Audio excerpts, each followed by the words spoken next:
on the spec side of the business, talk a little bit about, because a lot of people want to get into that space, right? They want to just buy a house, build it, renovate it, sell it for a ton of money, especially when they look at the luxury communities. Like, we've both seen a lot of guys, right? They come from like the lower end of the business, like, oh, look how much money houses are selling for in Birmingham.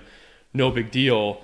We're going to go in and buy that, build it, and then sell it. I mean, we're sitting down the street from 2 houses I can think of personally that they built these houses thinking they're going to make a bunch of money, and they sat forever in like the lowest inventory market of all time when they should have been sold because they didn't build and create the right product. Sure. And to be successful in the spec building business, you have to have a lot of other team members that we really haven't even talked about. Oh, yeah. Because you got to build the exact right product. So what does that look like for someone that's considering doing that and they want to rush into it and jump right in the luxury market? Sure. They're probably going to lose their ass. So what goes into it's too much to know. To that side of the business? It's too much to know.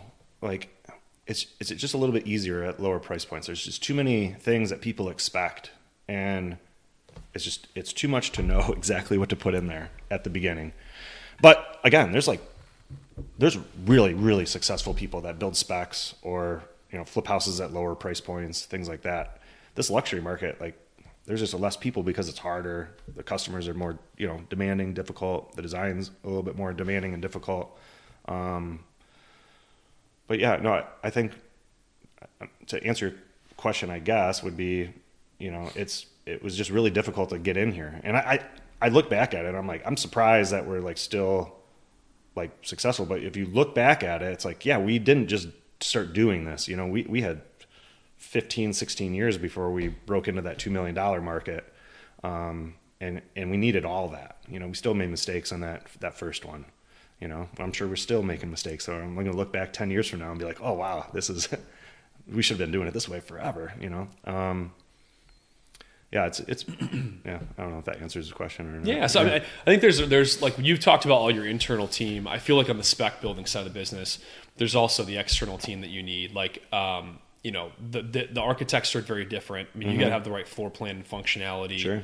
And then also the interior design. Like, we're sitting in this house in Catalpa you built, which is gorgeous.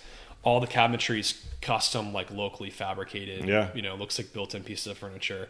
You have one of the best interior designers in the state help design the house.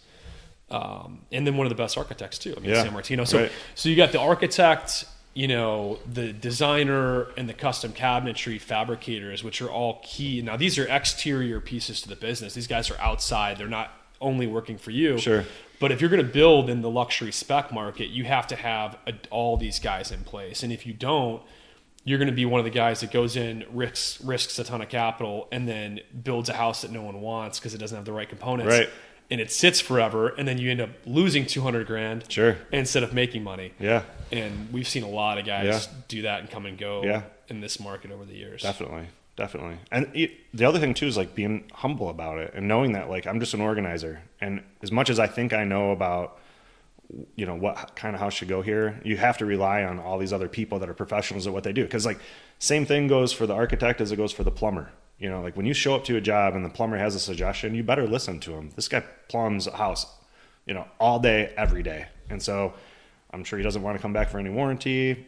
They definitely want to do a good job. They know what the customer's like. They want to move something after they install it. So they come to the table with a lot of good ideas too. And you got it's all about the team. Yeah, it's all about the team, especially when it comes into luxury stuff.